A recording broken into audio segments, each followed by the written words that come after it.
My name is Shipra Gupta from SKLGD public school. Last topic में मैंने आपको पढ़ाया था कि फाइबर क्रॉप्स कौन कौन सी होती हैं। उससे पहले हमारा हॉर्टिकल्चर था, उससे पहले बेवरेज क्रॉप्स थी। ये सारे टॉपिक्स हम आपको कंटिन्यू करा रहे हैं। हमारा नेक्स्ट टॉपिक है कि टेक्नोलॉजिकल एंड इंस्टीट्यूशनल रिफॉर्म्स, कि हमारी कंट्री में इन चीज़ों की टेक्नोलॉजिकल जो नीड्स है उसकी क्यों ज़रूरत है। उसकी इसलिए है क्योंकि अगर हम अपने इंडिया की बात करें तो इंडिया एक कैसी कंट्री है, एग्रीकल्चर कंट्री है।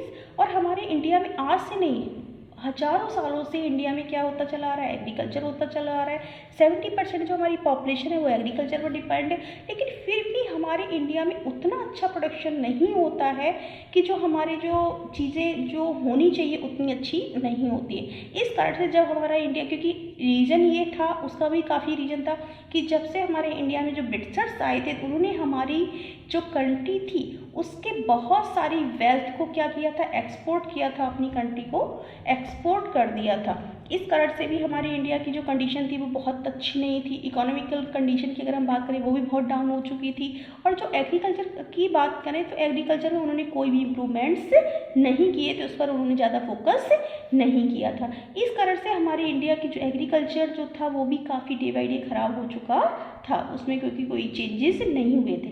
क्योंकि जब हमारा इंडिया इंडिपेंडेंट हुआ 1951 में, हमारे इंडिया में सबसे पहले फर्स्ट 5 ईयर प्लान्स जो स्टार्ट किया गया उसमें सबसे ज़्यादा जो फोकस किया गया वो किसके ऊपर किया गया, एग्रीकल्चर के ऊपर सबसे ज़्यादा फोकस किया गया 5 ईयर कि एग्रीकल्चर में इसलिए फोकस किया गया कि क्या क्या चीज़ें की जाएँ, कौन कौन से ऐसे इम्प्रूवमेंट, कौन कौन से ऐसे प्रयास किए जाएं, क्या क्या ऐसा किया जाए कि जिस कारण से हमारी इंडिया के जो एग्रीकल्चर सेक्टर है उसको बहुत अच्छा बनाया जा सके। इसके लिए सबसे पहले आया कि लैंड रिफॉर्म, लैंड में सुधार होना चाहिए।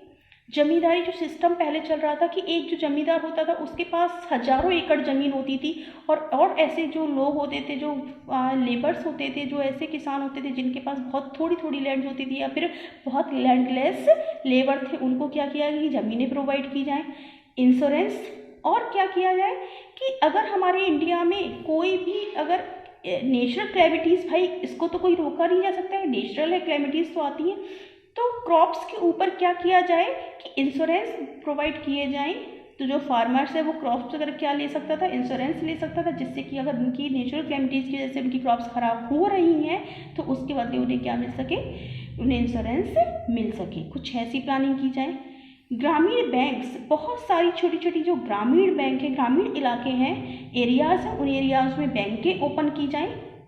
कोऑपरेटिव सोसाइटीज़ बनाई जाए जिस कारण से क्या किया जाए, जो लोग हैं जिनको किसकी आवश्यकता है, लोन की आवश्यकता है, उनको क्या किया जाए, लोन प्रोवाइड किया जाए। ये सारे जैसे कि land reform, zamindari system, insurance against the natural calamities, ग्रामीण बैंक, कोऑपरेटिव सोसाइटीज़, ये सारे जो चीज़ें स्टार्ट की गई, ये जो सारे सिस्टम जो स्टार्ट किए गए वो किस लिए स्टार्ट करें, एग्रीकल्चर सेक्टर को क्या करने के लिए, बेटर बनाने के लिए। KCC जो कार्ड होता है, किसान क्रेडिट कार्ड बनाया गया। MSP अगर हम इसको थोड़ा सा आप समझ लेंगे, MSP होता है minimum support price. Minimum support price क्या होता है कि पहले क्या होता था, जो फार्मर होते थे प्रोडक्शन करते थे, अब उनके प्रोडक्शन को अगर बहुत अधिक उनका प्रोडक्शन हो गया, अच्छा प्रोडक्शन हो गया है, तो क्या हो जाते थे, उसके दाम क्या हो जाते थे, डिक्रीज, कम हो जाते थे। इस कारण से उन्हें किसानों को बहुत लॉस होता था। लेकिन गवर्नमेंट ने उनको क्या करने के लिए, किसानों को एक प्राइस फिक्स कर दिया। मान लीजिए जो गवर्नमेंट होती है वो किसानों के कि उन्होंने गेहूं किया है तो उस गेहूं को वो क्या लेगी, 20 रुपये प्रति केजी लेगी, चाहे उनका प्रोडक्शन कितना भी हो, कितना ज़्यादा हो। मीन्स किसानों को वो अब ये रहता है कि हमें भाई इतना प्राइस तो मिलेगा ही मिलेगा, इससे हमारा लॉस नहीं होगा। तो इसको ये सिस्टम कहलाया था MSP सिस्टम। ठीक है। नेक्स्ट हमारे टेक्नोलॉजिकल, भाई क्या रिफॉर्म किए गए, क्या इंप्रूवमेंट्स किए गए, किसको इंक्रीज करने, किसको बेस्ट बनाने के लिए, एग्रीकल्चर सेक्टर को बनाए। तो ग्रीन रेवोल्यूशन हमारे इंडिया में स्टार्ट किया गया था 1960 में। ग्रीन रेवोल्यूशन जो स्टार्ट किया गया था, जो फूड क्रॉप्स थी स्पेशली वीट के लिए और राइस के लिए, ये जो रेवोल्यूशन स्टार्ट किया गया था, इसमें सबसे ज़्यादा जो प्रोडक्शन की बात की गई थी कि किस तरह से वीट और राइस के प्रोडक्शन को ज़्यादा से ज़्यादा इंक्रीज किया जाए। भाई इस प्रोडक्शन को इंक्रीज करने के लिए जब 5 ईयर प्लान पे नहीं किया गया, फिर टेक्नोलॉजी का रिफॉर्म आया, ग्रीन रेवोल्यूशन स्टार्ट किया गया। ग्रीन रेवोल्यूशन में ये कहा गया कि किसानों को क्या करना चाहिए, HYV सीड्स का यूज करना चाहिए, केमिकल फर्टिलाइजर्स का यूज करना चाहिए, जो टेक्निकल टूल्स हैं उनका यूज़ करना चाहिए। ये सारी चीज़ों का हम यूज करके एक बड़े प्लॉट्स पर एक सिंगल क्रॉप्स को अगर हम ग्रो करेंगे तो हम प्रोडक्शन को ज़्यादा से ज़्यादा अच्छा कर सकते हैं और ज़्यादा से ज़्यादा कर सकते हैं। इसी के साथ साथ हमारे यहाँ पे और भी रेवोल्यूशन स्टार्ट किए गए थे। वाइट रेवोल्यूशन जो स्टार्ट किया गया था वो हमारे यहाँ पे मिल्क प्रोडक्शन उसको इंक्रीज करने के लिए। ब्लू रेवोल्यूशन स्टार्ट किया गया था, जो फिश हैं उनको इंक्रीज करने के लिए। इस तरह से जो स्टार्ट किए गए थे। वेदर बुलेटिन्स का क्या था, इसका मतलब ये था कि जो हमारे यहाँ पर नेचुरल क्लैमिटीज़ आती हैं उनको आने से पहले ही न्यूज़ के द्वारा, रेडियोज़ के द्वारा, अदर जो चीज़ें हैं, अदर जो मीडिया के रिसोर्सेज हैं उनके द्वारा क्या किया जाएगा, फार्मर्स को पहले से ही बता दिया जाएगा, उनको पहले से ही अवेयर कर दिया जाएगा कि हमारी क्या होने वाली है, कि बहुत अधिक बारिश होने वाली है या तूफान आने वाला है। जो भी नेचुरल क्लैमिटीज़ होने वाली है उससे उनको पहले ही अवेयर किया जाएगा। और सब्सिडीज़ किसके द्वारा प्रोवाइड की जाएगी, गवर्नमेंट के द्वारा सब्सिडीज़ प्रोवाइड की जाएंगी। भाई किस पे, फर्टिलाइजर्स होते हैं, जो सीड्स होते हैं, जो और भी इरिगेशन की जो चीज़ें हैं उनके लिए क्या किया जाएगा, फार्मर्स को सब्सिडी प्रोवाइड की जाएगी। तो कहीं ना कहीं ये सारी चीज़ें क्या करेंगी, हमारे जो एग्रीकल्चर सेक्टर्स हैं उनको इंक्रीज करने में क्या करेंगी, हेल्प करेंगी। तो ये हमारा जो टॉपिक होता है वो भी फिनिश होता है। नेक्स्ट टॉपिक हमारा टॉपिक कंटिन्यू था।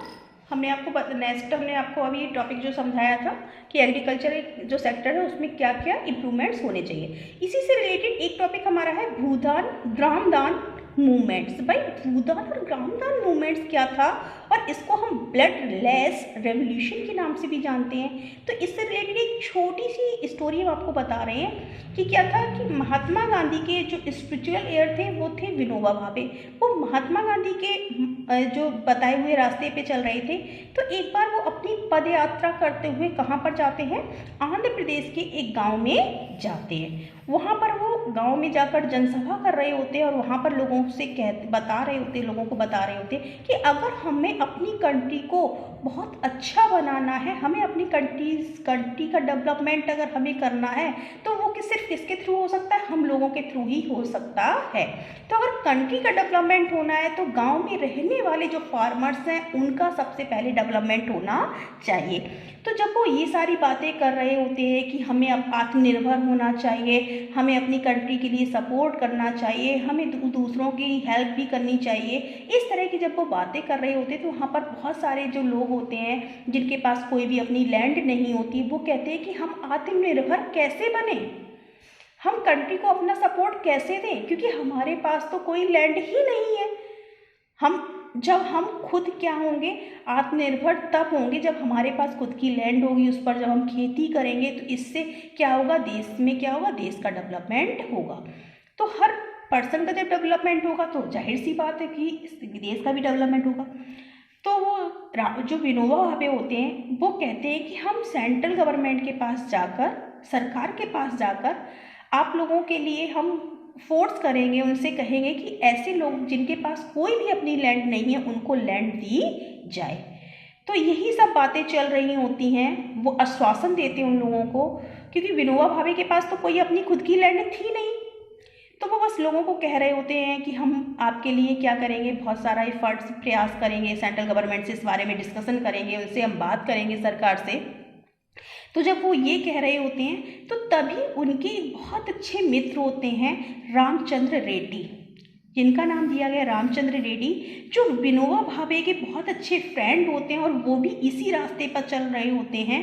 और तभी वो कहते हैं, वहाँ पर खड़े होते हैं और तभी अनाउंस कर देते हैं, सभा के बीच में अनाउंस करते हैं कि हमारे पास 80 एकड़ ज़मीन है और आज मैं अनाउंस करता हूँ कि उस 80 एकड़ ज़मीन को मैं 80 जो लैंड लेस विलेजर्स हैं उनको क्या कर रहा हूँ, डिस्ट्रीब्यूट कर रहा हूँ, उनको बांट रहा हूँ। तो 80 लोगों के बीच में, लैंडलेस लोगों के बीच में अपनी 80 एकड़ ज़मीन को क्या कर देते हैं, डोनेट कर देते हैं, उनको दे देते हैं। तो इस तरह का जब आइडिया स्प्रेड हुआ बहुत सारे जमींदारों ने कि रामचंद्र रेड्डी की जब ये बात पूरे देश में फैली, तो ऐसे बहुत सारे हमारे देश में जमींदार थे जिनके पास हजारों एकड़ ज़मीन थी, बहुत बड़ा बड़ा जिनके पास ज़मीन का एरिया था। उन्होंने अपनी ज़मीनों को ऐसे लोगों के बीच में डिस्ट्रीब्यूट कर दिया कि जिनके पास अपनी खुद की कोई भी लैंड नहीं थी, जो लैंडलेस लेबर थे।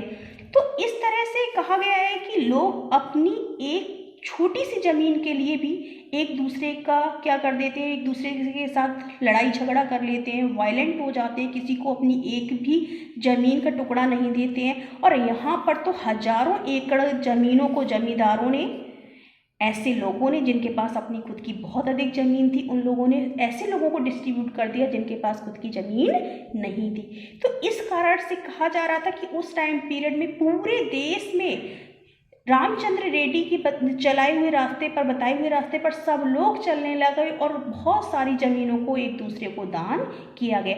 तो ऐसे रेवोल्यूशन को बोला गया ब्लडलेस रेवोल्यूशन। क्यों? क्योंकि जहाँ पर हजारों एकड़ ज़मीनें क्या हो रही थी, एक दूसरे को डिस्ट्रीब्यूट की जा रही थी और वहाँ पर कोई भी वायलेंट नहीं हो रहा था, कोई भी ब्लड नहीं बह रहा था, ऐसे रेवोल्यूशन को क्या कहा गया, ब्लडलेस रेवोल्यूशन कहा गया, भूदान ग्रामदान कहा गया। ये टॉपिक इम्पॉर्टेंट है, इससे कई सारे आपके वेरी शॉर्ट क्वेश्चन भी बनते हैं, एमसीक्यू भी बनते हैं, इवन इससे आपका शॉर्ट क्वेश्चन 3rd नंबर का भी पूछते हैं। अगर आपको ये स्टोरी पता है तो आप बहुत अच्छे से अपने एग्जाम में इसको कर पाएंगे। तो हमारा ये टॉपिक भी फिनिश होता है, ग्रामदान है बूंदान।